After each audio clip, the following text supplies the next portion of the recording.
వైరోజు బాలబ్రహ్మచారి మాది సొంతము కొల్లాపూర్ తాలూకా పెంట్లవెల్లి గ్రామం మహబూబ్ నగర్ డిస్టిక్. మా పూర్వీకులు రథాకారులు అన్నమాట. వాళ్ళు ఆ సంగమేశ్వరము, కేశంపేట, గోపాల్పేట, గద్వాల, కర్నూలు, ఒంటిమిట్ట ఇలాంటి పుణ్యక్షేత్రాల్లో రథాలు చేశారు. అయితే అదే వారసత్వంగా నేను 4వ తరం. అదే వారసత్వంగా ఈ యొక్క అంతరించిపోతున్నటువంటి ఈ కళను, రథాకార కళను మరి పునరుద్ధరించాలనే ఉద్దేశంతో నేను ఫార్మర్ సర్వీస్ కోఆపరేటివ్ సొసైటీ లిమిటెడ్లో ఫీల్డ్ ఆఫీసర్గా 16 ఇయర్స్ పనిచేసి ఇంకా 8 సంవత్సరాలు ఉండగానే వాలంటరీ రిటైర్మెంట్ తీసుకొని ఈ యొక్క రథాలు తయారు చేసేటువంటి మా యొక్క వృత్తిని మేము కొనసాగిస్తున్నాము. మేము విశ్వకర్మలము. పూర్వం నుంచి మా తాత ముత్తాతలు కూడా శిల్పాచార్యులు. అదే వృత్తి ఉండాలని చెప్పేసి అంతరించిపోతున్న కళను మళ్ళీ బ్రతికించాలని చెప్పి ఒక 8-9 మంది 10 మంది దాకా వర్కర్స్తోని ఒక వర్క్షాప్ని ఏర్పాటు చేసేసుకొని ఈ యొక్క నిజామాబాదు, నల్గొండ, తర్వాత మేదక్, సంగారెడ్డి డిస్టిక్ అందోల్ గ్రామంలో రంగనాథ స్వామి వారికి ఇక్కడ చక్రరథంను పెద్ద వేగిసతో తయారు చేస్తున్నాము. ఈ పెద్ద వేగిస కర్ర సుమారుగా 200-300 సంవత్సరాల వరకు లైఫ్ ఉంటుంది. టేక్ కర్ర కన్నా ఇంకా చాలా బలిష్టంగా ఉంటుంది, చాలా డ్యూరబిలిటీ ఉంటుంది, దీంట్లో ఆయిల్ పర్సెంటేజ్ ఉంటుంది. అందుకోసం మేము బల్లార్చ నుంచి గవర్నమెంట్ యాక్షన్లో పాల్గొని కట్టె తీసుకొచ్చి కటింగ్ చేసి తయారు చేస్తూ ఉంటాము. నల్గొండ, నిజామాబాద్, కర్నూలు, కడప, కర్ణాటకలో సర్జాపూర్ ఇలాంటి విలేజెస్లో, ఇలాంటి పట్టణాల్లో కూడా మేము రథాలు చేశాము. పత్తికొండ డిస్టిక్ రంగనాథ స్వామి దేవాలయం పెరవల్లిలో కూడా పెద్ద రథాన్ని చేశాము. ఇంకా కొనసాగిస్తున్నాము. ఈ యొక్క కళను బ్రతికించాలనే ఉద్దేశంతోనే నేను వాలంటరీ రిటైర్మెంట్ తీసుకొని ఒక 10 మందికి ఉపాధి కల్పిస్తూ ఈ కళను కొనసాగిస్తున్నాను. ఈ యొక్క రథానికి మేము 4 నెలల సమయం తీసుకొని తయారు చేస్తున్నాము. ఈ యొక్క రథము 16 లక్షల రూపాయలకు మేము కాంట్రాక్ట్ తీసుకున్నాము. యాక్చువల్గా అది 19 lakhs దాకా అవుతుంది. కానీ చందాలు వేసుకొని మరి ఎమ్మెల్యే గారు, మరి మినిస్టర్ గారు సహకారంతో చేస్తున్నారు అన్నందుకు కొంత మేమే తగ్గించుకొని ఈ యొక్క కార్యక్రమంలో ఈ రంగనాథ స్వామికి ఈ చక్రరథాన్ని సర్వాంగ సుందరంగా తీర్చిదిద్దాలనే ఉద్దేశంతో ఈ 25వ తారీఖు వరకు మేము పూర్తి చేసి ఇవ్వగలమని చెప్పి. రథం యొక్క ఎత్తు కలశంతో కలిసి 21 అడుగులు అవుతుంది, వెడల్పు 8 అడుగులు అవుతుంది. కనుక ఈ యొక్క రథాన్ని చాలా మంచిగా చేస్తున్నాము. ఈ యొక్క రథాన్ని పూర్తి చేసి స్వామివారికి సమర్పించాలని ఉద్దేశంతో మేము పూర్తి చేస్తున్నాము.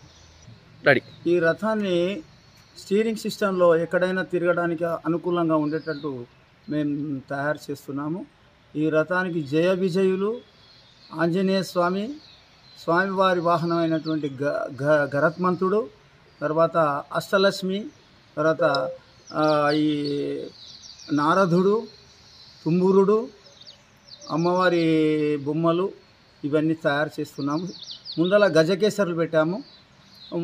సింహాలు, ఏనుగులు, ఈ దూలాలకు ఏదైతే రథానికి ముందు భాగంలో ఉండేటువంటి దూలాలకు ఏనుగు ముఖాలు, సింహం ముఖాలు ఉన్నాయి. తర్వాత ముందలి భాగంలో గజకేసరులు 2 గుర్రాలు ఇవన్నీ తయారు చేసి మేము ఇక్కడ దీనికి ఫిట్ చేయడం జరుగుతుంది. 416వ సంవత్సరం లోపల మన కల్పగూరు వాస్తవులైనటువంటి శౌర్య రామినేడు రెడ్డి రాజుల కాలం లోపల తమ కులదైవమైనటువంటి శ్రీరంగంలో కొలువు తీరినటువంటి రంగనాథ స్వామిని దర్శించుకొని అటువంటి దేవాలయాన్ని, అటువంటి తమ కులదైవాన్ని తమ రాజ్యం లోపల స్థాపన కావించుకుందామని మనస్సు లోపల కోరికతోని శ్రీరంగంలోనే సాలగ్రామశిలైనటువంటి దశావతారాలతోని శ్రీదేవి, భూదేవి సమేతుడైనటువంటి రంగనాథ స్వామిని మరి ఆ శ్రీరంగం లోపల ఈ రంగనాథుని మూల విగ్రహాన్ని తయారు చేయించి అక్కడ నుంచి తీసుకొని వచ్చి తమ రాజ్యం లోపల అనువైన ప్రదేశాన్ని వెతుకుతూ మాంజీరా పరివాహక ప్రాంతమైనటువంటి ప్రస్తుతం ఉన్నటువంటి అందోలు, తెల్లని పాలరాతి గుట్టలతో ఉన్నటువంటి ఈ అందోలు గ్రామాన్ని చూసుకొని మంజీరా పరివాహక ప్రాంతం లోపల తమ దేవేరి అయినటువంటి ఆండాలు దేవి పైన, దేవి యొక్క పేరు మీదుగా ఆండోలు అని అప్పుడు నామకరణం గావించి, ఆండాలుపురము అని అప్పటిలో నామకరణం గావించి, మొట్టమొదటిగా విగ్రహాన్ని, దేవాలయాన్ని ప్రతిష్టాపన గావించి, తర్వాత శత్రు దుర్భేర్యమైనటువంటి కోటలతోని, 3 గౌనులతోని, 36 బుర్జులతోని ఈ యొక్క గ్రామాన్ని, రాజ్యాన్ని నిర్మాణం చేసి కల్పగూరు నుంచి రాజధానిని అందోలుకు మార్చుకొని పరిపాలన సాగించినాడు శౌర్యరామనేయుడు కల్పగూరు వాస్తవ్యుడు. అటువంటి వైభవంగా సాగినటువంటి ఈ దేవాలయము కాలక్రమేణా తురుష్కుల దండయాత్ర కాలం లోపల కొంత బయట భాగము భిన్నము కాగా, శార్దూల బిరుదాంకిత అయినటువంటి రాయ్ భగిన్ శంకరాంబ అయినటువంటి రాణి, ఆ యొక్క రాణి ఈ దేవాలయాన్ని పునర్నిర్మాణం గావించి, ఈ దేవాలయానికి కావాల్సినటువంటి మంటపాలు అటువంటివి కూడా ఏర్పాటు చేసి ఈ యొక్క సుభిక్షమైనటువంటి పరిపాలన సాగించింది.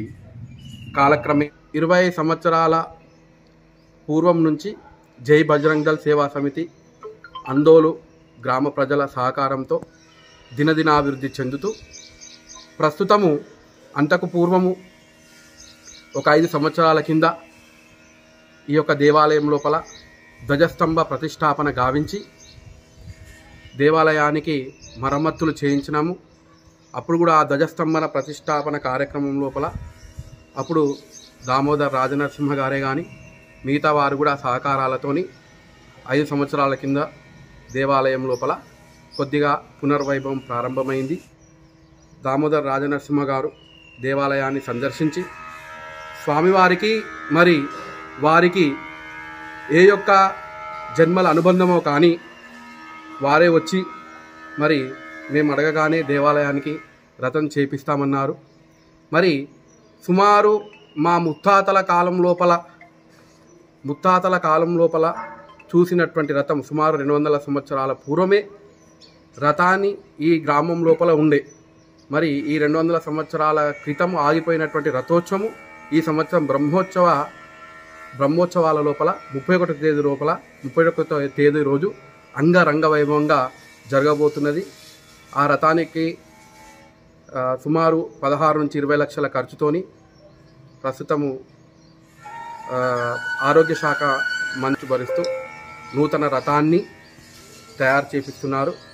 మరి ఈ యొక్క రథ వైభవం ఏమిటి అంటే, మరి స్వామివారికి 25 సాయంత్రం రోజున విష్ణు సహస్రనామ స్తోత్ర పారాయణంతో, విశ్వక్సేన ఆరాధన, పుణ్యవాచనంతో ఈ యొక్క కార్యక్రమం ప్రారంభమవుతుంది. 26 ఉదయము యాగశాల ప్రవేశము. ఈసారి నూతనంగా 2 లక్షల వ్యయంతో పట్లోల సురత్వం రెడ్డి గారు ఈ యొక్క యాగశాల నిర్మాణం గావించినారు.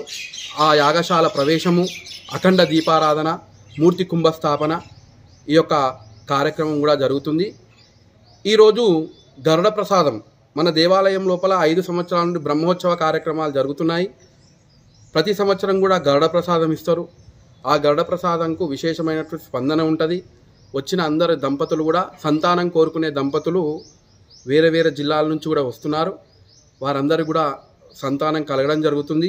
ఎందుకంటే ప్రతి గ్రామం లోపల దేవాలయాలు ఇప్పుడు నూతనంగా ప్రతిష్ట గావిస్తున్నాం. కానీ ఈ దేవాలయం పురాతనమైన చెక్కు చెదరని 1416 సంవత్సరం లోపల నిర్మించినటువంటి దేవాలయం గనక ఇక్కడ ఆగమ శాస్త్రోక్తంగా పూజా కార్యక్రమాలు జరుగుతుంటాయి గనక స్వామి యొక్క పరిపూర్ణ అనుగ్రహంతో కోరిన కోరికలకు అన్నీ కూడా నెరవేరుస్తూ కొంగు బంగారంలా వెలిసిల్లుతూ సంతానం కోరుకునే దంపతులు 26 ఉదయం 10 గంటల వరకు సాంప్రదాయ దుస్తులు ధరించి దంపతులు ఇద్దరు కూడా దేవాలయంకు చేరుకొని గరుడ ప్రసాదం తీసుకోవచ్చు. అందులో భాగంగా 28వ తేదీ శ్రీ భూనీలా సమేత రంగనాథ స్వామి వారితో పాటు ఉత్సవ విగ్రహాలైనటువంటి చతుర్భుజ మురళీకృష్ణులు, రుక్మిణి, సత్యభామ వార్ల యొక్క తిరుకల్యాణ మహోత్సవం జరుగుతుంది. అదేవిధంగా 31వ తారీఖు సాయంత్రము 4 గంటలకు రథోత్సవ కార్యక్రమం జరుగుతుంది. రథ ప్రతిష్ట గ్రామంలో జరుగుతుంది కనుక గ్రామంలోని ఆడబడుచులందరూ కూడా ఈ యొక్క రథ ప్రతిష్ట క్రతువు లోపల పాల్గొని స్వామి యొక్క అనుగ్రహాన్ని పొందగలరు.